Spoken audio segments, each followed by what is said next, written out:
Teman-teman muak dengan berapa banyak waktu yang dihabiskan di internet, tetapi kayaknya susah untuk melepaskan diri dari internet. Dan apakah kegiatan di internet tersebut sudah tidak menyenangkan lagi? Terus, apakah teman-teman punya tugas utama atau to-do list dan tahu apa yang harus dilakukan, namun malah menyerah dan langsung melakukan sesuatu yang berbeda yang tidak ada kaitannya dengan to-do list tersebut? Dan apakah teman-teman melakukan kegiatan rutin yang menurut orang lain menyenangkan, tetapi bagi kita malah sudah tidak menyenangkan lagi? Dan apakah teman-teman ada yang sulit menurunkan berat badan, namun mudah tergoda untuk makan makanan junk food atau fast food? Ini kemungkinan adalah tanda-tanda bahwa teman-teman membutuhkan dopamin detox atau detox dopamin. Tapi apa sebenarnya dopamin detox itu? Yuk kita simak.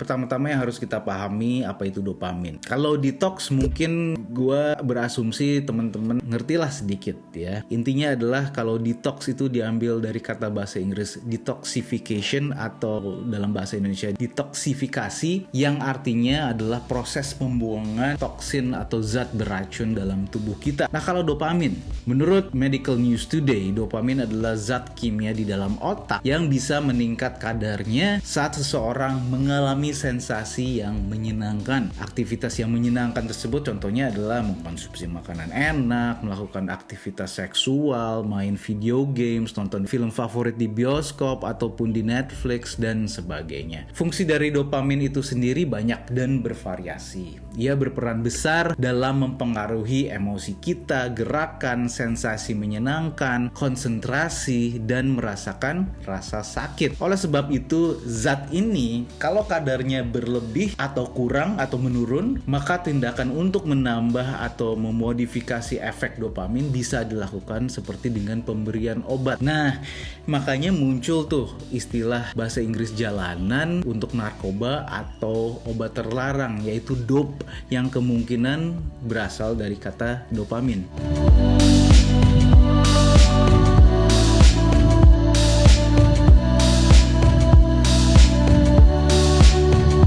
Dopamin memainkan salah satu peran dalam kecanduan ternyata ya. Jadi tanda-tanda perlunya detox dopamin mirip dengan simptom kecanduan. Terus mungkin lo protes nih, lah kan gue bukan pecandu. kecanduan menurut para ahli lebih merupakan sebuah spektrum. Kecanduan berkembang berdasarkan tingkat keparahan. Nah, sekarang mari kita mundur sedikit dan telusuri ke dasar-dasar fungsi dopamin itu sendiri. Seperti yang gue katakan sebelumnya, dopamin memiliki banyak fungsi dan mungkin merupakan zat yang paling disalahpahami.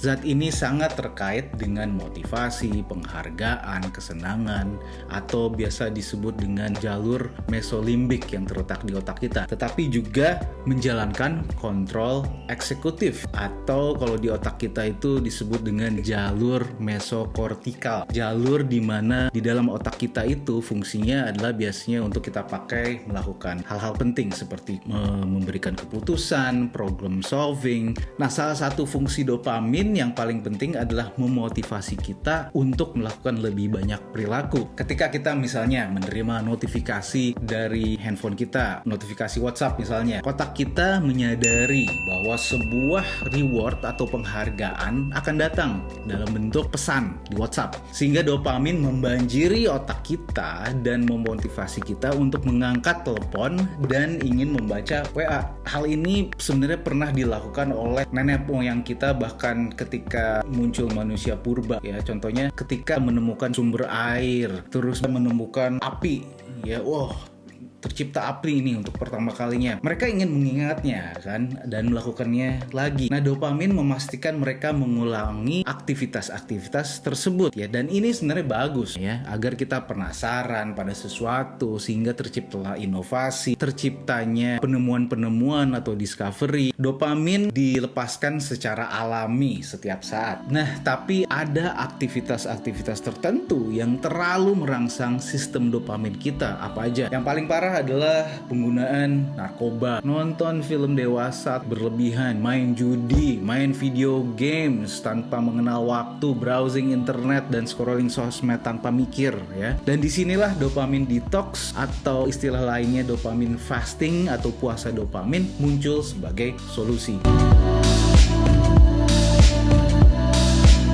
Terus bagaimana cara yang tepat untuk melakukan dopamin detox? Durasi yang dibutuhkan menurut para ahli adalah 2-12 minggu. Butuh waktu untuk otak kita untuk melakukan rewiring atau untuk memperbaiki diri. Ibarat kalau kita ingin memperbaiki performa HP kita atau gadget kita yang lambat atau yang sering error atau ngehang misalnya, yang biasa kita lakukan adalah melakukan reset factory atau dikembalikan ke setting awal saat kita membeli gadget tersebut di awal. Nah, 2 minggu adalah waktu yang minimum untuk merasakan efek yang nyata. Nah, menurut para ahli malah lebih baik melakukan 30 hari detox. Nah, yang lebih ekstrim lagi adalah 12 minggu adalah rentang waktu yang tepat untuk terapi kecanduan. Ini udah parah banget sih sebenarnya. Durasi ini cukup lama untuk mengubah hidup seseorang, tapi ini juga bisa menyulitkan seseorang untuk melakukan ini dan kadangkala seringkali gagal. Nah, berikut adalah kegiatan-kegiatan yang bisa kita lakukan saat dopamin detox. Hentikan aktivitas yang membuat kita masuk ke jurang zombie mode. Yang menjadi pertanyaan adalah zombie mode itu apa ya? Atau mode zombie? Mode zombie adalah ketika kita hanya scrolling, browsing, menonton, atau bermain selama berjam-jam di internet dan tanpa benar-benar menikmatinya. Tetapi kita tidak dapat berhenti, tidak dapat melakukan sesuatu yang berharga. Saat itulah kita terjebak berjam-jam dalam aktivitas dopamin murahan dan melanggar dopamin detox. Apa aja kegiatan tersebut? Scrolling di social media, chatting di WA group yang isinya sebenarnya tidak berfaedah. Misalnya lo ngegosipin tetangga, misalnya lagi affair sama tukang sayur keliling, terus nonton Netflix, main video game, nonton film dewasa. Teman-teman tahu sendirilah kelemahan masing-masing dan kemungkinan teman-teman berusaha merasionalisasikan bahwa teman-teman tidak perlu menghentikan aktivitas tersebut dan mengatakan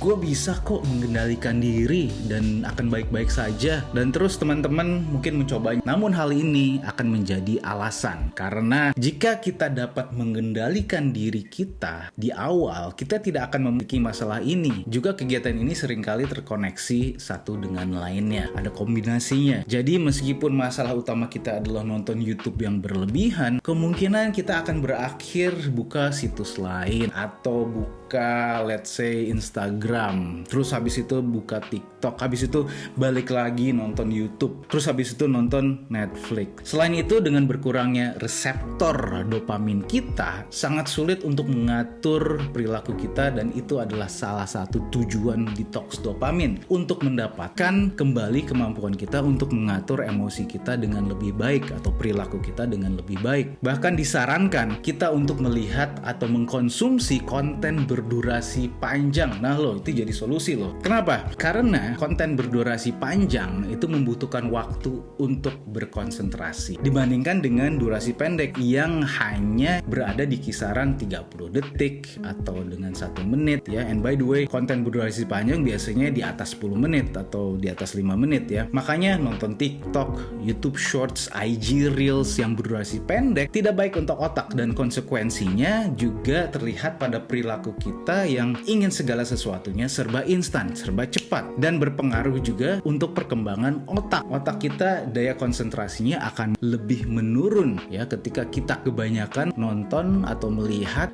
konten-konten berdurasi pendek. So, mulailah melakukan kegiatan-kegiatan yang tidak berbasis internet seperti olahraga, membaca buku, berkebun, memasak, atau carilah kegiatan lain yang teman-teman suka tanpa harus pakai internet.